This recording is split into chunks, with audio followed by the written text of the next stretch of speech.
paper and pencils are to learning good nutrition, and physical activity are obviously keys to success for kids these days. And our next guest says the first step is starting with a very healthy breakfast in the morning. Joining us now to explain a little bit more is Heidi Harkopf, a nutritionist specialist from the New England Food and Dairy Council. Heidi, welcome back here to CT Style. Thank you very much. So this is something that I'm sure a lot of parents and teachers that are watching on spring break, thanks for watching, teachers, this is very important, breakfast in the morning, but unfortunately a lot of students do not eat breakfast. But why is it so important? It's so important because a lot of research studies have shown that it's tied very closely to academic achievement. Kids who eat breakfast are tardy less often, have more attendance at school, and actually do better on their test grades. And so we know this is really important. And the key, just as you mentioned, is not just the tools of paper, pencils, and books, but we need good nutrition and physical activity. And the best way to start that is at school breakfast in schools.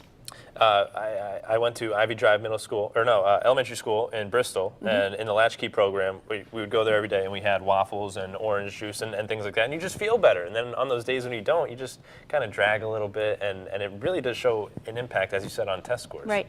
We call this How to Fuel Greatness, and Fuel Greatness is a message that's connected to our Fuel Up to Play 60 program, which is really about helping each child achieve their personal best. And I'd like to share with you what some of our schools in Connecticut are doing, because we asked them, how are you fueling greatness in the kids with your school breakfast program? So I brought some pictures in because this is not the way you and I ate at school when we were younger. I don't think so. Let's take a peek at some of these. So, all right, take a look over here on the screen. We see that in one of our school districts in Vernon, they offer smoothies, fruit and yogurt smoothies at breakfast. And to make sure all the kids know how amazing they are, they do free taste tests.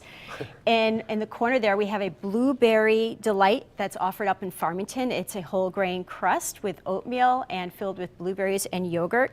Fantastic, delicious option in East. And we have right below that a breakfast nacho that is offered in Branford that is made with whole grain pita chips, yogurt, and the pico de gallo is made with strawberries. So a really fun, creative twist. Breakfast nachos. Yeah. Where was this stuff when we were in school? Come on. This is such a creative twist, isn't unfair. it?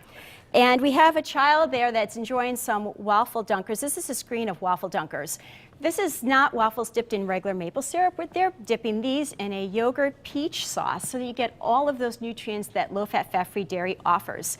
And take a look at the enthusiasm we have in a couple of these districts. We've got Groton here, Meriden, as well as Stamford. And these are some fruity flatbreads, and that child on the side of the screen is from West Hartford, and she enjoyed making her own. They called it a breakfast pizza in that district. Wyndham had also enjoyed making this, and we see there in the corner, that was a screen of a lickety banana split. So when we all love to start our morning with banana splits, that was done instead of ice cream, yogurt on top of that banana. Or the Waffle Dunkers, of course. Can't forget about the Waffle Dunkers. No, the Waffle Dunkers are great. And what's nice is it's okay. You need to bring the plate up to you. It offers the 9 nutrients that low-fat, fat-free dairy have. And if school districts are interested in expanding or starting breakfast programs, because it's really crucial to the start of the school day, they can actually get funds from our Dairy Farm Families of Connecticut. And it's as simple as going to our website. That's newenglanddairycouncil.org, and they could take a look there, because our Dairy Farm Families of Connecticut have always been invested in trying to help raise healthy communities and to provide the opportunities in schools for kids to fuel greatness. Yeah, this is so important, Heidi, because as I believe you said earlier, 40 to 60% of students are showing up to school without anything in their tummy, so it's very important to get them active and feeling good in the morning so that they perform better on their test scores.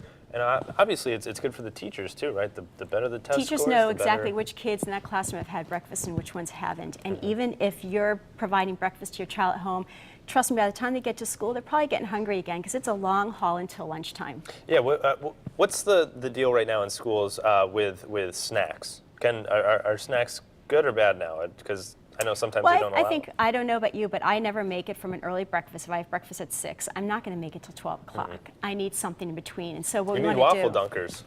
I do. I need Waffle Dunkers, and I do enjoy those. Well, guess what? Why don't we eat some more Waffle Dunkers? And coming up next, we have comedian Rob Ryan. Maybe we'll say